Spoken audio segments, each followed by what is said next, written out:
ओम नमो भगवते वासुदेवाय। बड़ों को प्रणाम और छोटों को प्यार। विजया एकादशी हिंदू धर्म में महत्वपूर्ण एकादशी व्रतों में से एक मानी जाती है। यह व्रत फाल्गुन मास के कृष्ण पक्ष की एकादशी को आता है। विजया का अर्थ है विजय या जीत, और इस दिन व्रत रखने से जीवन में सभी प्रकार की बाधाओं और संकटों से मुक्ति मिलती है तथा विजय प्राप्त होती है। स्कंद पुराण में इस एकादशी की महिमा का वर्णन किया गया है। महाराज युधिष्ठिर ने पूछा, हे वासुदेव, फाल्गुन मास के कृष्ण पक्ष में कौन सी एकादशी आती है? कृपया आप मुझे बताइए। भगवान श्री कृष्ण ने कहा, हे युधिष्ठिर, एक बार कमल पर विराजमान ब्रह्मा जी से नारद जी ने पूछा, हे सुरेष्ठ, फाल्गुन मास के कृष्ण पक्ष में विजया एकादशी आती है, उसका पालन करने से कौन सा पुण्य प्राप्त होता है? इसके बारे में आप मुझे बताइए। ब्रह्मदेव ने कहा, हे नारद, सुनो, मैं तुम्हें एक कथा सुनाता हूँ जो सब पापों का हरण करने वाली है। यह व्रत बहुत प्राचीन और पवित्र है। यह विजय एकादशी राजाओं को विजय प्रदान करने वाली है। बहुत पहले जब राजा रामचंद्र 14 वर्षों के लिए वन में गए थे तो पंचवटी में सीता और लक्ष्मण के साथ निवास कर रहे थे। वहां से रावण ने सीता हरण किया। इस दुख से उन्हें व्याकुलता हुई। सीता जी की तलाश में वन वन भटकते हुए उन्हें जटायु मिला जो मरणासन था। उसके पश्चात उन्होंने वन में कबंध राक्षस का वध किया। सुग्रीव से मित्रता करके श्री रामचंद्र जी ने वानर सेना को संगठित किया। हनुमान जी श्री रामचंद्र की मुद्रा लेकर लंका गए और सीता जी की तलाश करके लौट आए। वहां से लौटते ही लंका कथन के पश्चात सुग्रीव से अनुमति लेकर श्री रामचंद्र जी ने लंका जाना निश्चित किया। सागर तीर आने पर वे लक्ष्मण जी से कहने लगे, हे सुमित्रा नंदन, इस अगाध सागर में अनेक भयानक जीव जंतु हैं। इसे सुगमता से कैसे पार करें? कोई उपाय सूझ नहीं रहा है।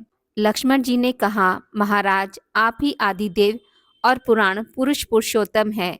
आपसे कुछ भी छिपाना असंभव है। इस द्वीप में प्राचीन काल से बकदालभ्य मुनि रहते हैं। पास में ही उनका आश्रम है। हे रघुनंदन, उनसे इस समस्या का समाधान पूछते हैं। लक्ष्मण जी के कथा अनुसार प्रभु रामचंद्र जी मुनिवर बकदालभ्य के पास मिलने उनके आश्रम गए और उन्हें सादर प्रणाम किया। तब मुनिवर ने पहचाना कि यही परम पुरुषोत्तम श्री राम है। अत्यंत आदरता पूर्वक उन्होंने पूछा, श्री राम, आपका आगमन किस हेतु हुआ? रामचंद्र जी ने कहा, हे मुनिवर, रावण का संहार करने मैं यहाँ आया हूँ। कृपया करके यह सागर पार करने का उपाय बताएं। बकदालभ्य ऋषि ने कहा, हे श्री राम, फाल्गुन मास के कृष्ण पक्ष की विजया एकादशी के पालन से विजय मिलती है। हे राजन, इस व्रत की विधि इस प्रकार है। दशमी के दिन सोने, चांदी, पीतल, तांबा अथवा मिट्टी के एक कलश की स्थापना करें। उसमें पानी भर के पत्ते डालें। उस पर भगवान नारायण के सुवर्णमय विग्रह की स्थापना करें। एकादशी के दिन प्रातःकाल उठकर स्नान करें। उसके बाद पुष्पमाला, चंदन, सुपारी, नारियल अर्पण करके उस कलश की पूजा करनी चाहिए। दिन भर कलश के सामने बैठकर कथा करनी चाहिए। साथ ही जागरण भी करना चाहिए। घी का दीपक जलाने से व्रत की अखंड सिद्धि प्राप्त होती है। उसके पश्चात द्वादशी के दिन नदी या तालाब के किनारे उस कलश की विधिवत पूजा करके वह कलश ब्राह्मण को दान करना चाहिए। महाराज, कलश के साथ और भी बड़े बड़े दान करने चाहिए। हे श्री राम, आप इस व्रत का पालन कीजिए, इससे आपको विजय प्राप्त होगी। ब्रह्मा जी कहने लगे, हे नारद, मुनिवर के कहने अनुसार प्रभु श्री राम ने विजय एकादशी का व्रत किया। उस व्रत के प्रभाव से श्री रामचंद्र जी विजय हुए। हे पुत्र, इस व्रत के प्रभाव से मनुष्य को इस जीवन में विजय प्राप्त होती है और अक्षय परलोक प्राप्त होता है।